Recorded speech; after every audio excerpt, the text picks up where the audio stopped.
ever get that feeling like, you're just grappling with a really big question, the kind that philosophers like really love to dig into. Maybe it's about how we can actually be sure we know anything at all, or like what is existence even? Ah, those deep questions. Yeah. Yeah, if you're in that headspace, you're in the right place.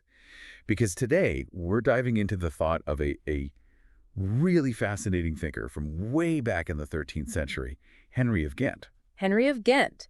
Now, he lived roughly 1217 to 1293.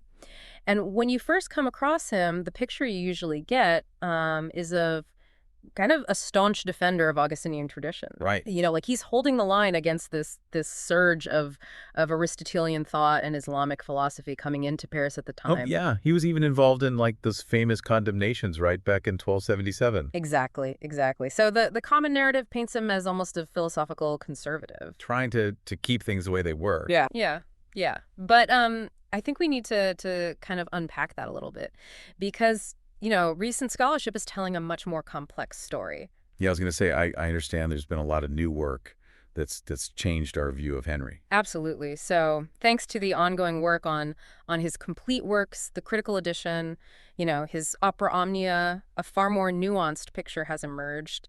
And frankly, I think a more interesting one, he wasn't just a gatekeeper trying to preserve the status quo. He was deeply engaged in trying to reconcile these different intellectual currents.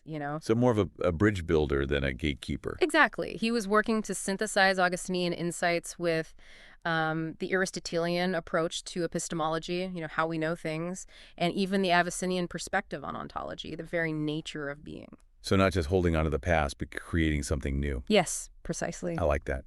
So for our listeners who are philosophers, what's our goal with this deep dive today? What should they expect to get out of exploring Henry of Ghent with us? Well, I think our mission is to move beyond those simple classifications and really appreciate the originality of Henry's philosophical contributions.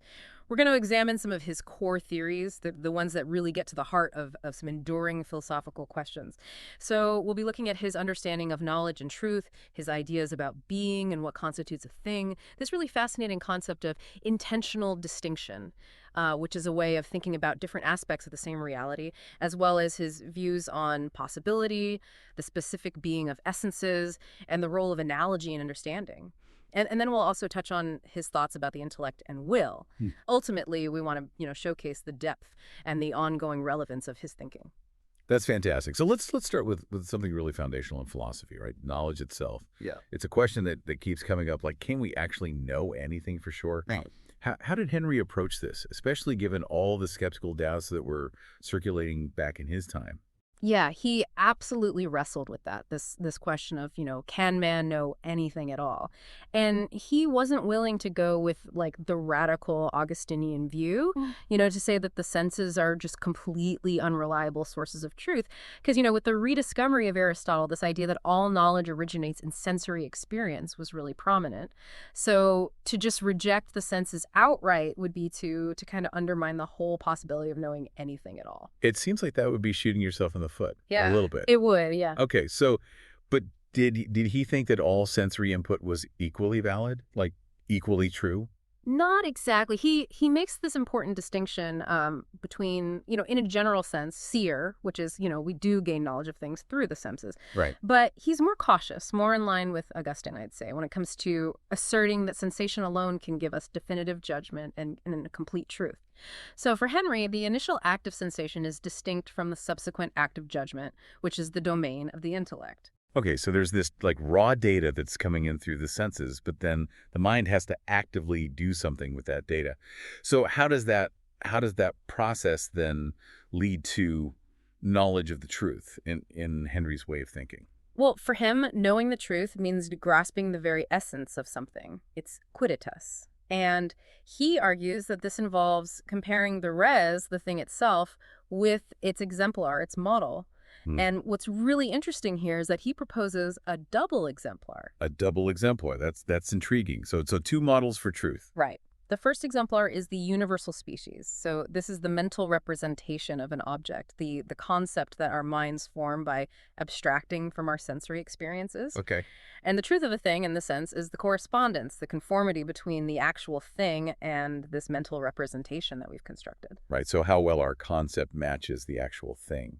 Precisely. And this is where the dividing and composing intellect comes in, those concepts familiar from Aristotle and Aquinas. It's through this intellectual work of analysis and synthesis that we achieve this level of truth. Okay. So Henry is really he's taking that Aristotelian idea and sort of building on it, would you say? He is, he is. Okay, so that's the first exemplar. What constitutes the second exemplar in his theory? So the second exemplar is the ideal form, the blueprint, if you will, that exists eternally within the divine mind. Oh, okay. This form is the formal cause, the fundamental pattern for the essences of all created things. Right. So from this perspective, the veritas of a thing, its truth, is its ontological conformity, its fundamental rightness, its alignment with this eternal model in God's intellect. And this deeper level of truth, this sincera veritas, this genuine truth, is attained through divine illumination. Divine illumination. Now, that sounds very Augustinian. How does that fit with the emphasis on knowledge originating in the senses? Well, this is where Henry's attempt to synthesize these traditions really shines. For him, divine illumination isn't about God, like, directly implanting knowledge into our minds, like a fully formed concept. Okay. Instead, it functions as the ratio cognoscendi, the reason or cause for knowing.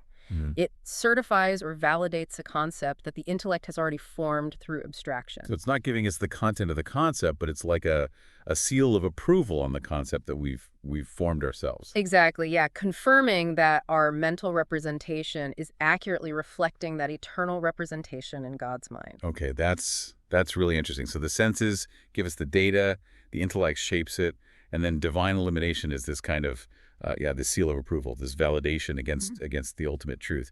Did Henry's ideas about this relationship between the senses, the intellect, and illumination, did those ideas change at all over his career? They did, actually. In his later writings, especially in the Quod Libeta, we see him, he kind of moves away from the necessity of intelligible species. Intelligible species. So those were like the intermediary things that some philosophers use to explain how we get from the object to the concept, right? Exactly, yeah. He starts arguing that the phantasm itself, the sensory image, becomes immaterial through abstraction and can directly impress itself on the possible intellect. Oh, interesting. So more of a direct line between the senses and our understanding. Right. And what about divine illumination in this later view? What role does that play? Well, illumination is reinterpreted as the constant, active presence of the image of God within the deepest part of the mind, the abdita mentis. And this presence, even though it's often operating beneath our conscious awareness, subtly guides the mind towards genuine knowledge. Okay, so it's less of a direct intervention, more of a kind of a, I don't know, a guiding presence. Yeah, I think that's a good way to put it. Okay. And what about more complex thoughts, like judgments, that go beyond just simple apprehension? How does truth arise in those cases for Henry? Right. So after that initial simple understanding, Henry maintained that the intellect forms complex judgments, and as a result of this activity, it produces its own verbum, its mental word or concept. Even in his earlier double exemplar theory, he argues that the divine exemplar acts upon this already formed verbum, refining it, transforming it into a more perfect verbum capable of representing sincera veritas. Okay, so even at the level of more complex judgments, there's still this role for divine illumination in shaping and perfecting our understanding. Precisely. That's fascinating. All right, so we've laid a good foundation there with his theory of knowledge and truth. Let's move to another really central area of philosophy. Being and thing. What were some of Henry's key insights here?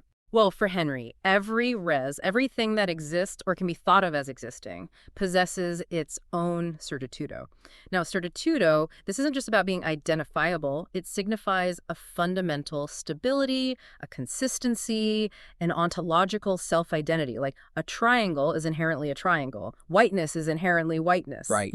It's like the inherent thisness of everything. And this certitudo expresses the essence, the quidditas of a thing, that objective content event that makes it what it It's is. like what makes it that specific thing and not some other thing. And exactly, Okay, yes. so this kind of inherent whatness Yeah, that defines every existing thing or even conceivable thing, I guess. that's right. And how does being fit into this picture of thinghood? Well, he argues that every essence has a double indifference. It's indifferent to whether it actually exists or not. In itself, an essence is just a possibility. Okay. And it's also indifferent to whether it exists as a universal or as a particular. Right, so like humanity versus Socrates. Exactly, yeah. For Henry, the core principle is essence alone. It's independent of those determinations of existence or particularity. That sounds very almost Platonic, that emphasis on the abstract, independent nature of essence. But you mentioned earlier that he was also very influenced by Avicenna, right? How did that play into his understanding of being and thing? It did significantly. So, like Avicenna, Henry considered both thing, res, and being ends to be primary notions. Or rather, intentions, those fundamental concepts grasped directly by the intellect without needing definition. Hmm. But he argued that the intentio de re, the concept of a thing, has a logical precedence over the intentio de esse, the concept of being, precisely because of this double indifference of essence. Hmm. However, he does emphasize that they're concomitant. So you can't have a thing without it also having being, even if it's, a purely mental being. Precisely. Yeah. The indifference only pertains to how we can consider a thing, abstracting away further determinations. Like, is it physical? Is it mental? Is it universal? Is it particular? For instance, the essence of horseness as a concept doesn't inherently include being like a specific horse, Bucephalus, or the universal idea of horse. However, this also implies that horseness in isolation doesn't actually exist. What exist are individual horses and the universal concept that we abstract from them. Right, right. So existence is something that's added to or received by an essence. How did Henry characterize that relationship between essence and being? He believed that being has access to essence from the outside, meaning it's not strictly part of the essential nature of a res. The big exception here is God, of course, whose very essence is to be. Right. If being were an intrinsic component of every essence, then every res would be a necessary being, just like God, rather than merely possible in itself. He even suggests, following Avicenna, that being has almost the mode of an accident. Almost an accident, Well, no. but not in a strict Aristotelian sense, right? Exactly. It's not an accident added to a pre-existing thing, Yeah. but it's that by virtue of which a thing exists. So being is an intentio that occurs to essence without adding any real determination to it, and therefore it differs from essence only intentionally. And this brings us to his really pivotal concept of intentional distinction. Ah, yes, the intentional distinction. It sounds like a really crucial tool in his whole philosophical framework. Yeah. So for a philosopher who's trying to understand the relationship between, our concepts and reality, what exactly is an intentional distinction? So the term intentio, as Henry is using it here, is referring to, a note or a fundamental feature of the essential content of a res. And it's not really a separate entity from the thing itself, but it's a feature that can be expressed by an independent concept. It's like the intellect delving inside the thing, intestentio, to consider its constitutive aspects and forming different concepts as a result. So different ways of conceptually grasping the same underlying reality. Right. How is that different from other types of philosophical distinctions? He contrasted it with real distinctions, where two things are genuinely separate entities, Yeah. and with purely logical or reasoned distinctions, where different concepts are based on the same thing, but they're fully compatible. Like the relationship between a definition and the thing being defined. Right. In an intentional distinction, the concepts originate from the same simple thing, but one concept can exclude the other in a certain way. You can intellectually consider one independently of the other, and this isn't the case with just a reasoned distinction. Could you give like an example maybe to make that a little clearer? Sure. Think about the concepts of rationality and animality when we're thinking about a human being. Okay. They're not really distinct entities within the human being in the same way that the human being and a tree are distinct. Right. But rationality and animality aren't just different ways of defining the same thing, like triangle and three-sided polygon. We can conceptually focus on the animal aspects of a human without explicitly considering their rationality, and vice versa, even though in reality they're always conjoined. Correct. So it's a level of distinction that's more than just a logical difference in definition, but less than a full-blown separation in reality. Exactly. And he also distinguished between like major and minor levels of intentional distinction, right? Yes, he did. So in a major intentional distinction, the intentions don't include each other, even though they belong to the same thing. Okay. Examples he gives are like the different capacities within a human being, rationality, sensibility, vegetativity, or the distinction between genus and specific difference, Okay. like animal and rational. Right. In a minor intentional distinction, one intention does include the other. He gives several examples here. The relationship between a species and its genus, between living and being in created things, between a suppositum, an individual substance, and its essence, and crucially, for our earlier discussion, between a relation and its foundation.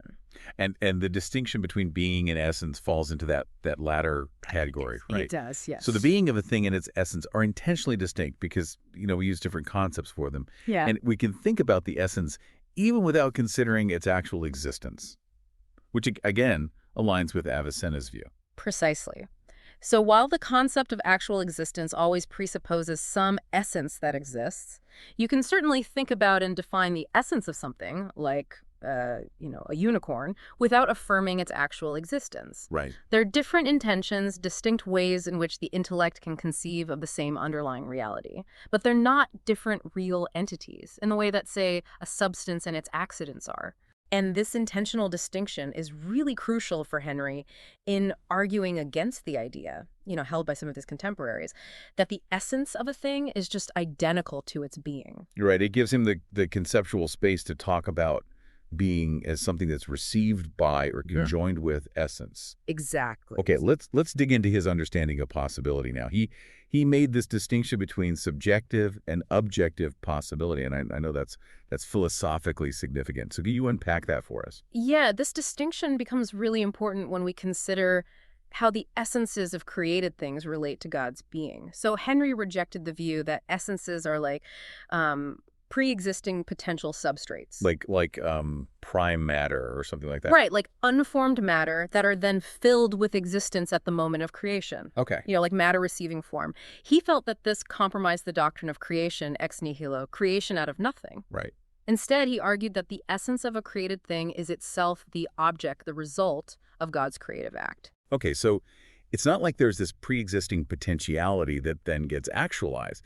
It's that the essence itself is brought into being through this act of creation. Exactly. And is that where the subjective and objective possibility comes in? That's where it becomes really relevant. So potentia subjective refers to potency considered as a subject, like the potentiality inherent in matter to receive a form. Okay.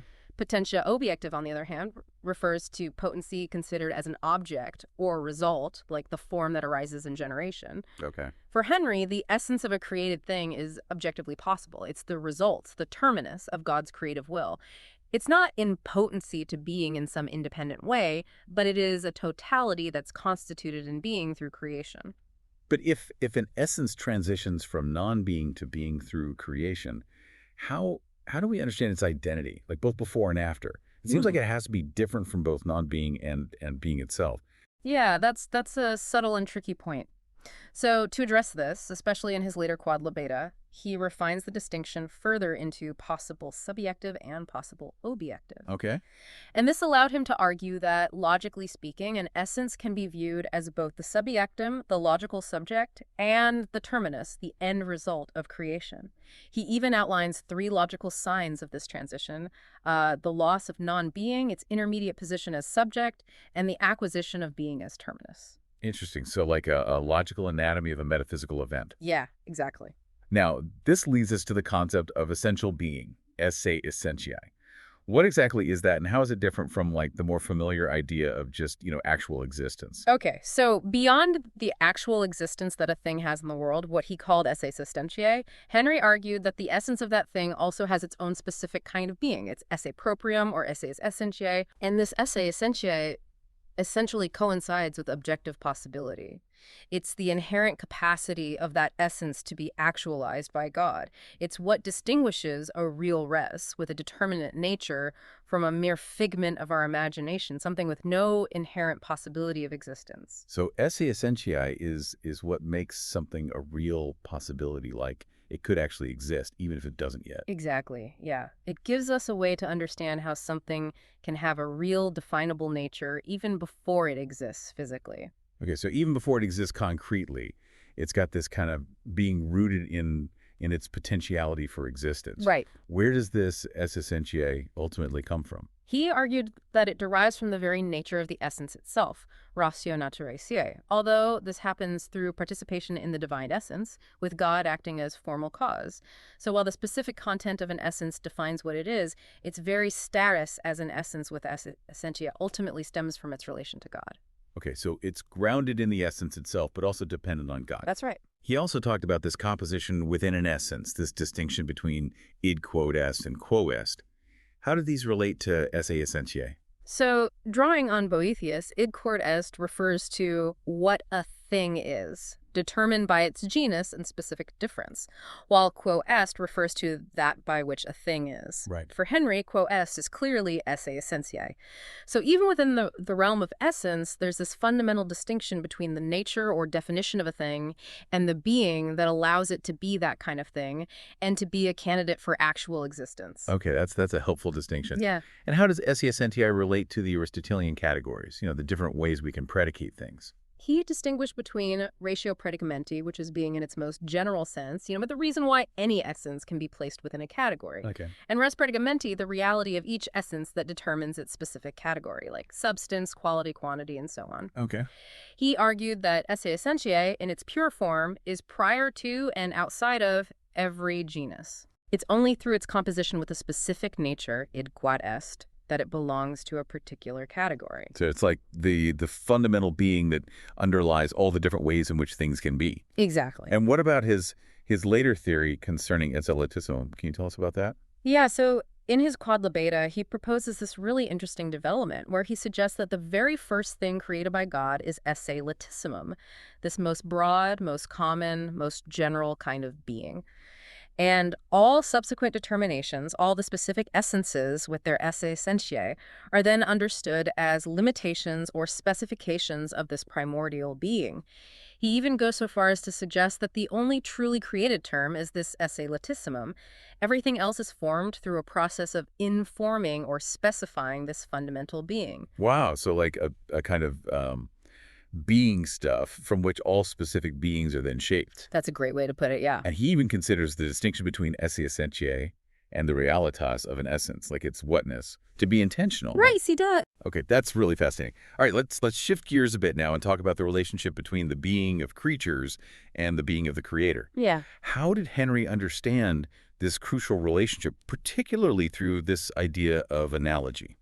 He was very clear that there's no real community of being, no shared genus between God and creatures. Right. The ontological gulf is just too vast. So he rejected univocal predication of being, where the term would mean exactly the same thing. Okay. And also purely equivocal predication, where it would mean completely different things. Okay. He argued for an analogy of attribution, sometimes called analogy of name.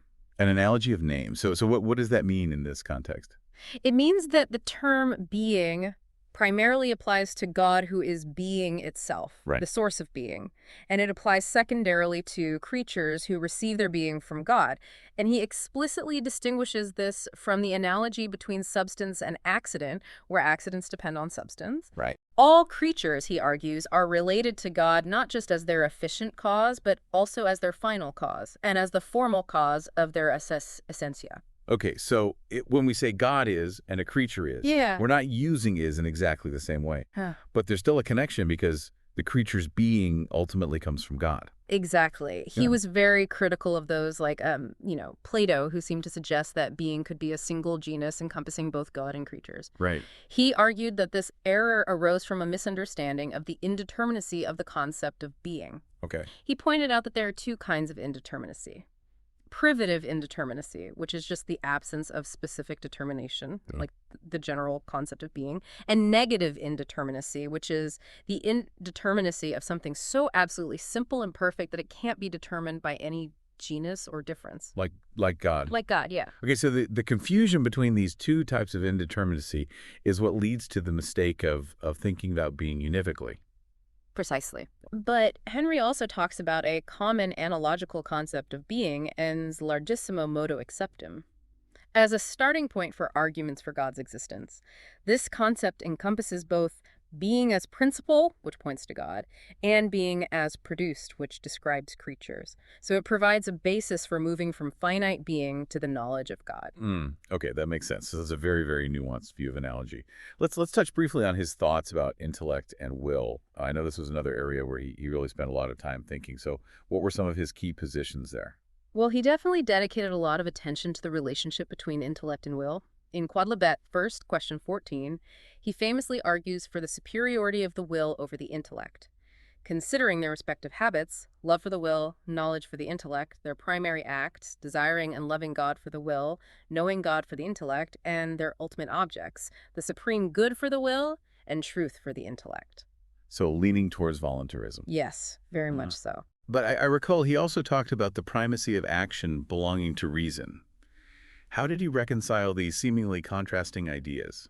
Right. So in the very next question, Quodlibet She, question 15, he clarifies that primacy can be understood in different ways. Okay. A primacy of essence or nature belongs to the will, while a primacy of action or movement belongs to reason. Okay. So while he maintains the will as superior in terms of its ultimate orientation, he recognizes that it needs the guidance of the intellect to act effectively. So the intellect gives the will the information it needs to act. Exactly. He emphasizes that the intellect is a necessary condition, a causa sine qua non, for the will's motion, Right. but not its determining cause. Henry was a big proponent of the will's self-motion, a key part of his voluntarism. Right. He argues that the will has the power to move itself, even in relation to the supreme good, asserting its freedom. And he interprets that common saying, if reason is right, then the will is also right, not as a causal relationship, but as a matter of simultaneity. So the will isn't just automatically following the intellect's judgments. It retains its freedom. Yes. This has been a really illuminating deep dive into Henry of Ghent's thought. It's clear he was a truly original thinker. So for our philosopher listeners, what would you say are his most important philosophical contributions? I think for a philosophical mind, the key takeaways are his nuanced epistemology, his intricate metaphysics of being and essence, and his contribution to the debate about intellect and will. And what's one final thought-provoking question that our listeners can take away and ponder? Well, considering his notion of intentional distinction, how might that concept be useful for analyzing contemporary debates about mental representation, the philosophy of language, and even metaphysical realism versus anti-realism? That's a good one. And given his emphasis on the certitudo and definable nature of each res, how does this compare with later accounts of individuation, the problem of universals, and essential properties? Excellent questions. Really gets you thinking. If this deep dive into Henry of Ghent has piqued your interest, we definitely encourage you to explore his writings further and check out the secondary literature. A good place to start is the Stanford Encyclopedia of Philosophy entry on Henry. It has references to his works and suggestions for further reading. Think about how his ideas fit into the bigger picture of medieval philosophy and how they influenced later thinkers. Thanks for joining us on this exploration.